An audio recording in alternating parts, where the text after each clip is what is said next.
Welcome to my YouTube page. Welcome to my YouTube page. My name is Michael Rapaport, aka the Inflamed Ashkenazi, aka the Disruptive Warrior. Subscribe, rate, review. Leave a question.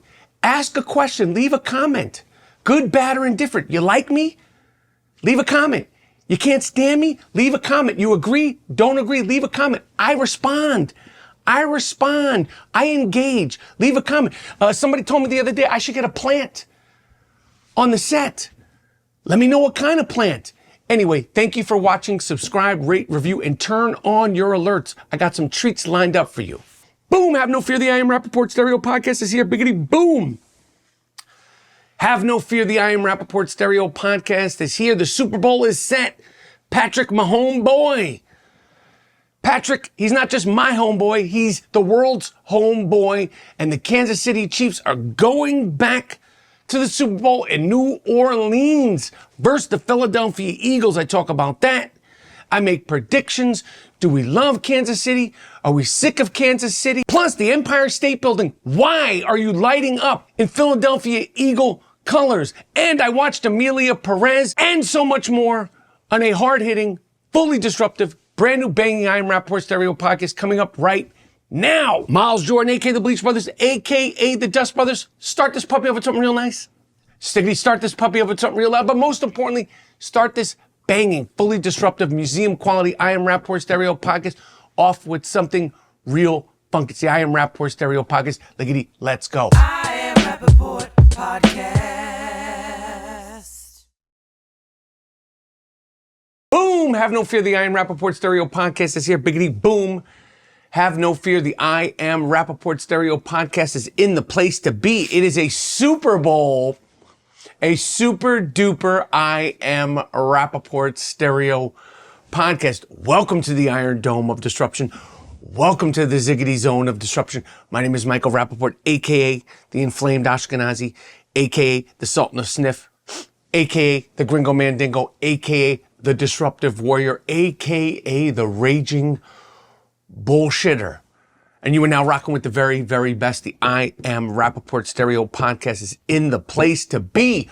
1, 2, 3, as it is plain to see. If you are watching on YouTube, subscribe, rate, review, turn your alerts on. This is the I Am Rapaport Stereo Podcast on YouTube. Oh yeah. If you were just listening to the I Am Rapaport Stereo Podcast, how do I sound? Real good. My name is Michael Rapaport. Hope everybody's feeling really, really, really, really, really good as we head into the last few days of January 2025. Oh my goodness. Oh my goodness, what a month it has been. But we're here. We are here. And you got to thank your lucky stars that you even have the opportunity to listen, to watch anything. I thank my lucky stars that I have the opportunity to be here with you guys, to do this podcast. What a blessing. I have to talk about the Super Bowl. It's set. It is set. We all knew inevitably it was going to come down to two teams, and inevitably it has come down to two teams. It's the Kansas City Chiefs and the Philadelphia Eagles. They both earned it. They were the two best teams, and now they're going to duke it out in 2 weeks. The Super Bowl is 2 weeks away from now. The Super Bowl is on, I believe, February 9th, which who the heck knows all the comings and goings, the highs and lows that are going to happen between now and February 9th. But it is the Kansas City Chiefs and the Philadelphia Eagles. And I don't know who controls the lighting. I don't know who's in charge of the Empire State Building lighting schemes. You know, the Empire State Building will light up for this event, for that event, 4th of July, Hanukkah, World Cup. When the Yankees win, it'll do things. Everything. Everything under the sun. I don't know who's in charge of the lighting board of the Empire State Building, one of the crown jewels in the world, the Empire State Building. We all know the Empire State Building. If you haven't been there, you've seen it. If you haven't done the tour, You've seen people that have done the tour. It's the Empire State Building, and it is a staple of New York City. And yes, New York City is a melting pot. And New York City, in my opinion, still, with all of its flaws, I will still say that New York City is the greatest city on earth. And we welcome everybody. But why is the Empire State Building lighting up for the Philadelphia Eagles when they make it into the Super Bowl? Would the Empire State Building light up for the Boston Red Sox if they made it into the World Series? Does the Empire State Building light up when the Dodgers make it into the World Series? Does the Empire State Building light up when the Boston Bruins make it into the Stanley Cup Finals? Does the Empire State Building light up when the New England Patriots, when they were good, when they make it in? Why are you lighting up the Empire State Building to celebrate the Philadelphia Eagles? If you respect the fact that the Philadelphia Eagles have made it into the Super Bowl, the last thing you're going to do is celebrate them in New York. That's how you show your respect. You don't show your respect by lighting up the Empire State Building. Do you think if the New York Giants made it into the Super Bowl this year and beat the Philadelphia Eagles or didn't beat the Philadelphia Eagles, you think there would be anything celebrating the New York Giants in the Super Bowl in Philadelphia? Of course not, because it's Philadelphia. Why would they celebrate the New York Giants being in anything? The Yankees, the Mets, or the Knicks, or anything. I don't understand who's doing the lighting at the Empire State Building. Show some respect by showing no respect to the Philadelphia Eagles. That's how you show your respect. By showing no respect to the Philadelphia Eagles. They did this once before, and I thought it was some sort of, gentrification or some Gen Z, and we learned from our mistakes the last time they made it into the Super Bowl. And you do it again. You do it before the Chiefs-Bills game was even over. It was like they were waiting. Yay, Eagles! I don't know who or what, if it's a government thing or if it's a city thing. I know that Mayor Adams wouldn't approve that. He's a New Yorker. Any New Yorker, even the most politically minded New Yorker, would not go, yay, Philadelphia Eagles. Show your respect to the Philadelphia Eagles by being completely disrespectful and complacent. Not only in the Super Bowl, they're in the Super Bowl with our guy that they gave away. Saquon Barkley is out there on some Earl Campbell, Walter Payton. He doesn't just run for like 9 yards. Every game, it seems like somehow, some way, Saquon, get your weight on. And I love Saquon. I've always loved Saquon. I'm happy for Saquon Barkley, but I'm not happy for the Philadelphia Eagles. I'll never be happy for the Philadelphia Eagles. And I'm performing in Philadelphia February 14th at the Fillmore in Philadelphia. And I've said this once, I've said this a gazillion times. I love the city of Philadelphia. I love their sports culture. I have loved the Philadelphia 76ers, from the Allen Iverson teams to the Dr. J teams, to the Moses Malone teams, and so forth and so on. I've discussed this. I even loved Randall Cunningham, Harold Carmichael, B. Dawkins. There's players that, of course, you love, but I don't love the Philadelphia Eagles. And as happy as I am to see Saquon kick ass, and as happy as I am to see Saquon thrive, I'm in a conundrum.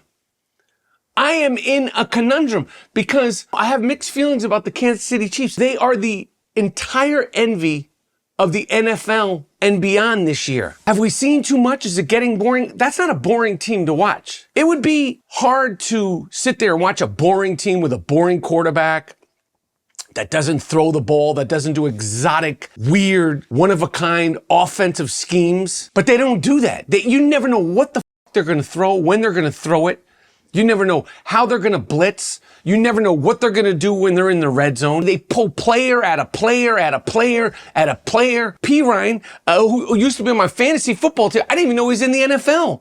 And he gets the biggest catch to seal the game. They got Juju Schuster. They got this one. They got that one. Every year, the Xavier this one. Rashee Rice, who's injured. I mean, it's just DeAndre Hopkins. It would be boring if their team was boring, but they're not boring. They're not boring to watch. If you've never watched football before and you turn on the Kansas City Chiefs now, you go, what is this? This doesn't look like any other thing out there.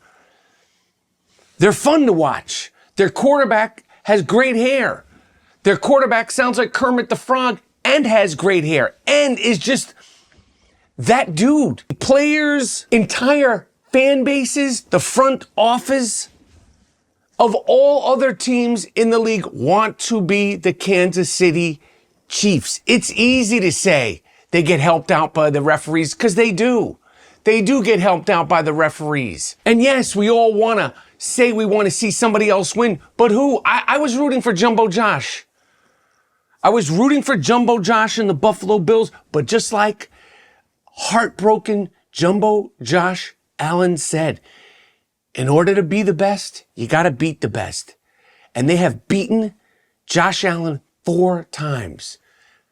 Patrick Mahomes owns the Buffalo Bills. And I hate saying it because I like Buffalo. I like the people of Buffalo. I like Deion Dawkins. I like the movie Buffalo 66. Excellent movie. If you've never seen that movie, Buffalo 66, directed by Vincent Gallo with Christina Ricci, Angelica Houston. Watch Buffalo 66. Great movie. But the Kansas City Chiefs will now be in the Super Bowl for 6 times in 7 years. We've never seen anything like this. We're never going to see anything like this. It's unprecedented how they've been able to kick ass year after year after year after year, staying healthy. And the only time they didn't make it into the Super Bowl was versus the Cincinnati Bengals when that crazy comeback with the field goal in overtime. Otherwise, who knows what would have happened? They didn't win. Joey Burrow. It just goes to show how hard it is to make it into the Super Bowl. Remember when the Cincinnati Bengals made it into the Super Bowl? And they didn't win. And the Chiefs keep doing it. The only time they lost in the Super Bowl was to Tom Brady in the pandemic Super Bowl, which seems like decades ago. Tom Brady with the Buccaneers. They've beaten the Niners. They've beaten the Eagles in 2023. And then they beat the Niners again last year. It is hard to win a Super Bowl. It is hard to get to a Super Bowl, and they keep doing it. Do I want to see Taylor Swift crying? Do I want to see if Taylor Swift's mascara will leave tears, dripping mascara tears down her face? Of course I want to see it. I wanted to see it versus the Bills. I wanted to see Taylor Swift in her Gucci suit or her Louis Vuitton sweatsuit, crying tears of mascara. I want to see how much you really care, how much you really know about the game, Taylor Swift. And that's no disrespect to Taylor Swift or Travis Kelce. How could you not like them? But they're going for the first three-peat in NFL history. I wanted to see them lose. I wanted to see Taylor Swift, and I don't know who she's up there with. You never know who's in the booth up there with Taylor Swift. Is it her mom? Is it the Kelce mom? Is it Patrick Mahomes' mom? She's up there every week. There's a new person standing next to her. I'll tell you something right now, Swifties. I'll tell you something right now. If you love seeing Taylor Swift at the games, if you love seeing Taylor Swift in the booth, you should be rooting for the Philadelphia Eagles because that is the only chance you have.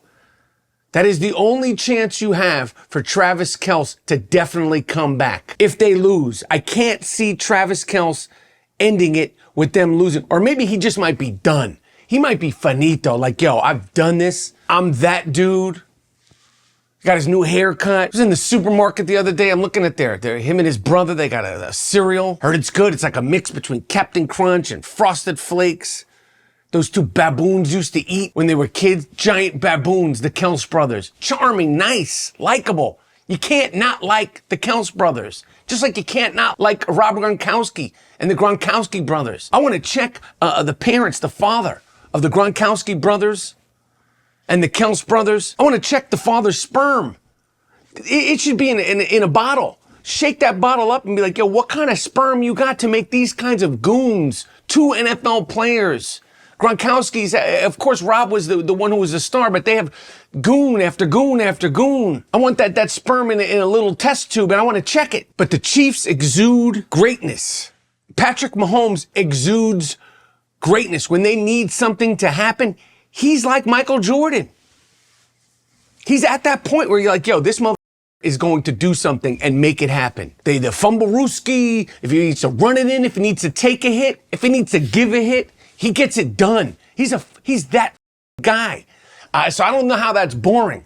You might not like to see it, but it ain't boring. And Patrick Mahomes wasn't even the #1 overall pick. Neither was Travis Kelce. They've overcome injuries. They've won ugly. They have won pretty. And all we could do is salute them. So you got to salute them and enjoy it. I cannot sit here and say I am rooting for the Philadelphia Eagles. Matter of fact, I'm going to say on record, I'm not rooting for the Philadelphia. I love you, Saquon. The way that I show my respect to the fans of the Philadelphia Eagles and the city of Philadelphia is to tell you, I can't stand you, motherfucker. I can't stand the Philadelphia Eagles. It's the Boston Red Sox. It's the New England Patriots. It's the Philadelphia Eagles. I can't stand you, motherfucker. The Boston Celtics. I respect you. I respect your franchises. I respect your history, but I can't stand you, motherfucker. So I'm going to sit there and I'm going to root for my homeboy. I'm going to sit there and enjoy the game that weekend, the 6th, 7th, and 8th. February 6th, 7th, and 8th, I will be in San Diego performing at the American Comedy Company in San Diego. February 6th, 7th, and 8th, I will be flying back early the 9th, and I'm going to sit there and watch the game. I'm going to enjoy it. The American way. That's Americana. Kansas City is Americana. Philadelphia is Americana. This is an American event. Kendrick Lamar. I was thinking, this is by far the most hip-hop Super Bowl ever. Yo, Kendrick Lamar is straight hip-hop. I don't care how popular he is. He is a hip-hop dude. He's not pop. His music isn't pop. It is pure, straight-up hip-hop. It is pro-black, pure hip-hop. Whether you're a ginormous fan, kind of a fan, love some songs, don't love all the songs, Kendrick Lamar is a hip-hop dude. He loves hip-hop. He respects hip-hop. He's a hip-hop encyclopedia. You can tell from his lyrics, his references. That motherfucker knows and loves hip-hop, and he's performing at the Super Bowl. And you could say, well, what about Snoop? What about Dr. Dre? They're hip-hop also, but they're also older and they're more pop culture. We've gotten used to. Snoop has been around for years. 50 Cent, Eminem, Dr. Dre been around for years. Decades. Not Kendrick Lamar. He's a hip-hop dude. Hip-hop, pure hip. It's crazy. To quote the great Biggie Smalls, you never thought that hip-hop would take it this far. Kendrick Lamar performing at the halftime of the Super Bowl is, you never thought that hip-hop would take it this far. So I cannot wait. I cannot wait for Super Bowl Sunday. And yes, I have the Chiefs beating the Eagles. I just don't see them losing. I don't see them losing. It's hard to bet against them. The motherfuckers just figure out a way. Disgusting, sloppy, ugly, or pretty Tony. They give it to you nice and proper. However it takes to get that W. What else is going on?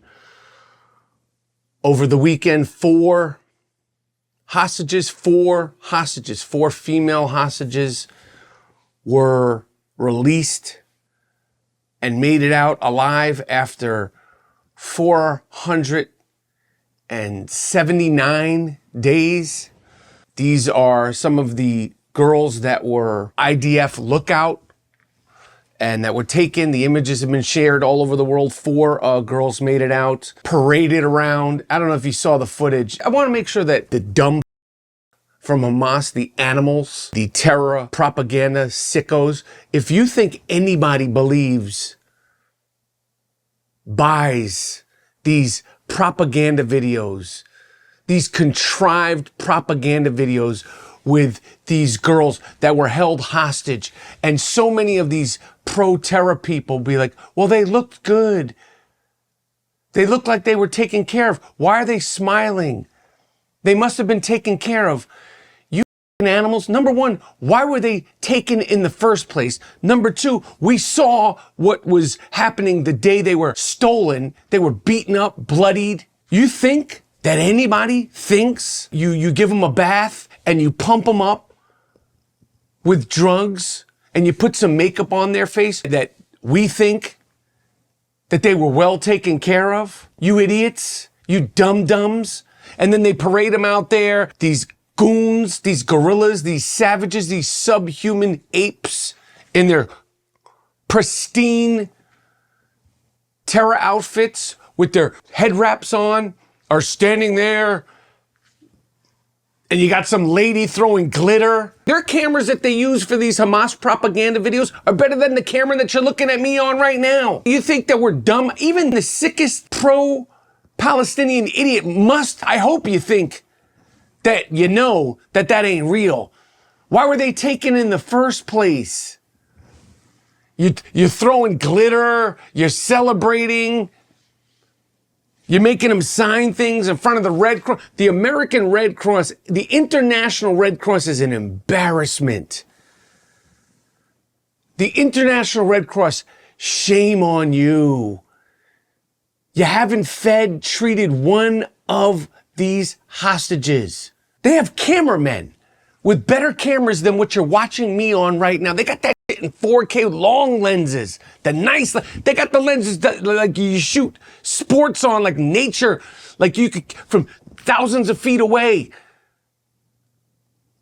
You could be in the woods, like, you know, capturing like bears and stuff like that. In these Hamas videos, making these girls smile.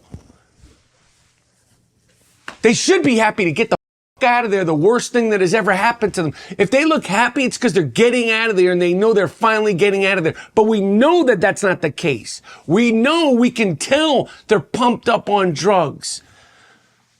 You drug them. You plump them up on steroids or who knows what, so they look like they're healthy. What were they down there doing? CrossFit? Were they eating good? And it just came out that out of the 24, there's 24 hostages in this hostage deal. There's 90 left. I believe it's 90. There's 90 left.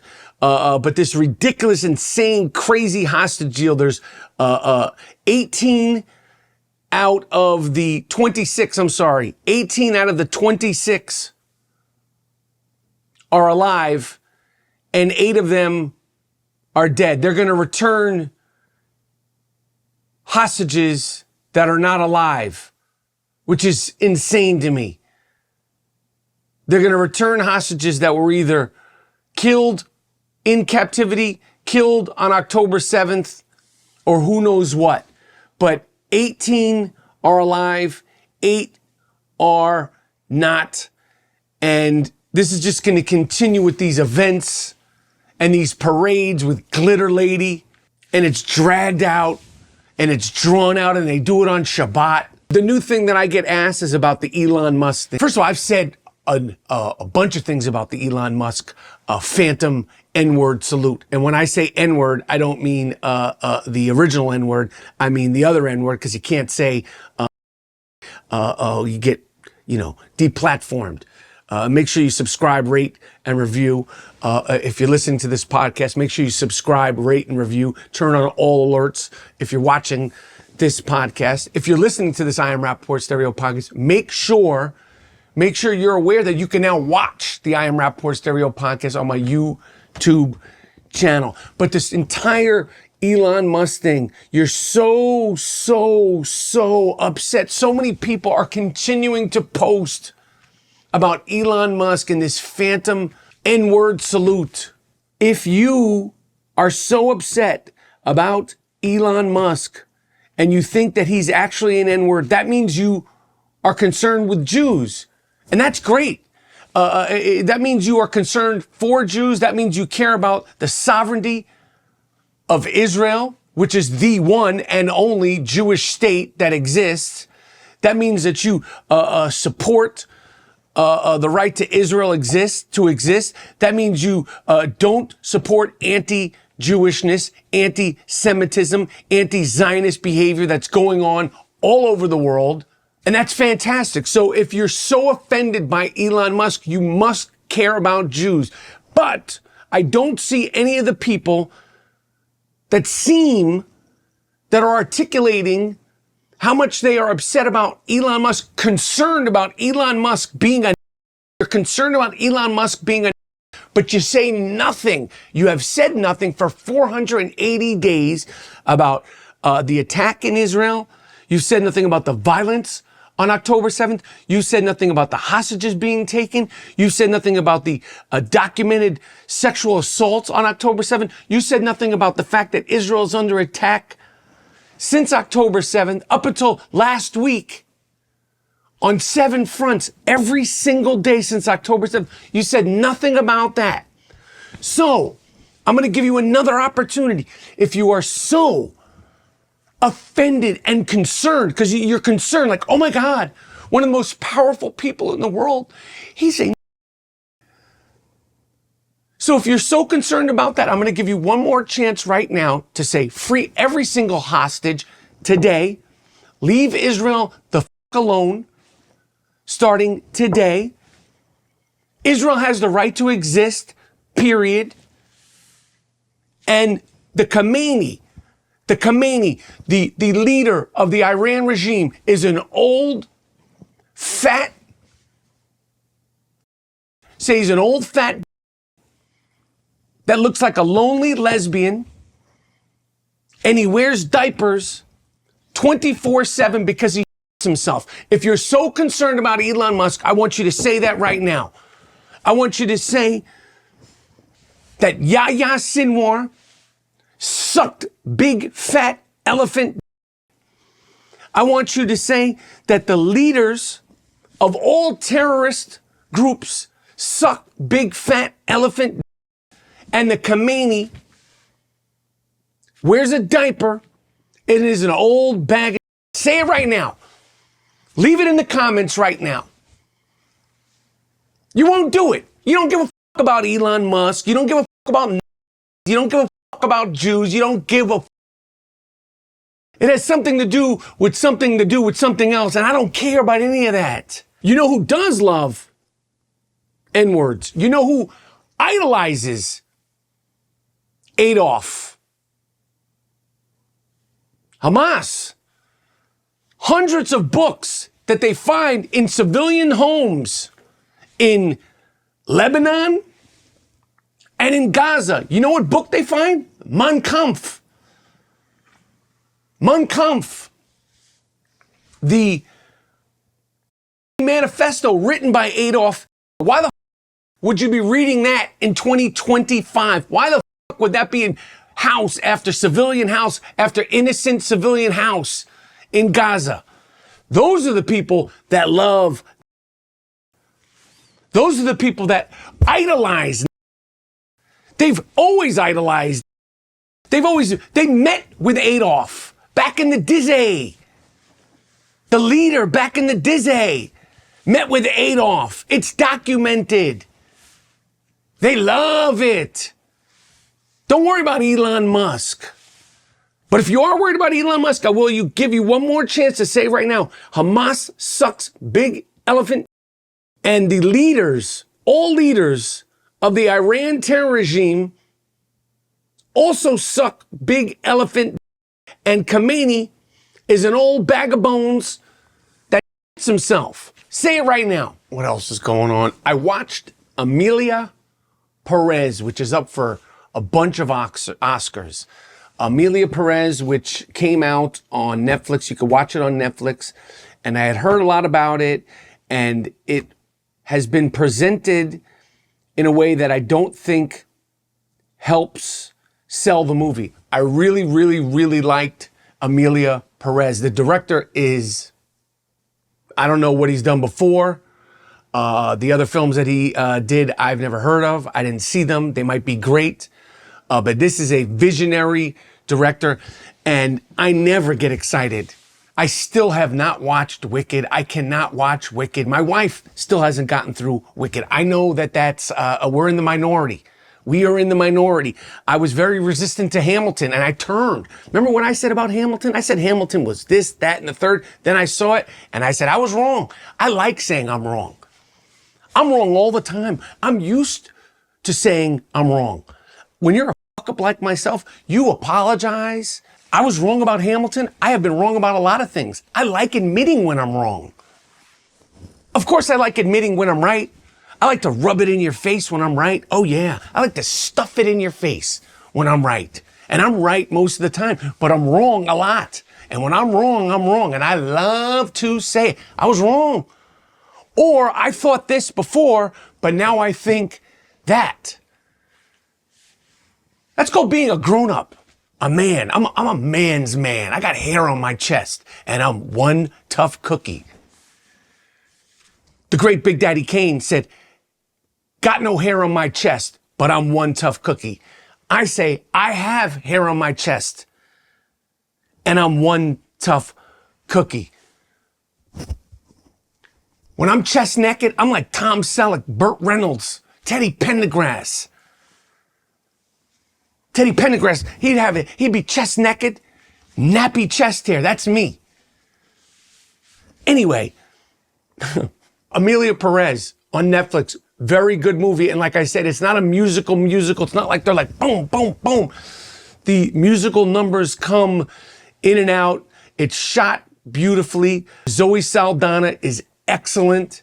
I don't know how Zoe Saldana is getting awards and being nominated for supporting actress, because I feel like she's on screen more than the lead actress, who is up for an Academy Award in Best Actress category. And the lead actress is it's a trans woman. It is a woman that used to be a man, and I'm saying this with all due respect. She's great in the movie. And I'll tell you what the movie's about, which is bugged out. This is what's bugged out about the movie. The movie's about a Mexican cartel, murderous, killing, scary drug lord. And this drug lord approaches Zoe Saldana's character and says, sings it. It's all singing, but that particular scene is like bugged out. It's like in the first 10 minutes, you're like, yo, this is bugged out.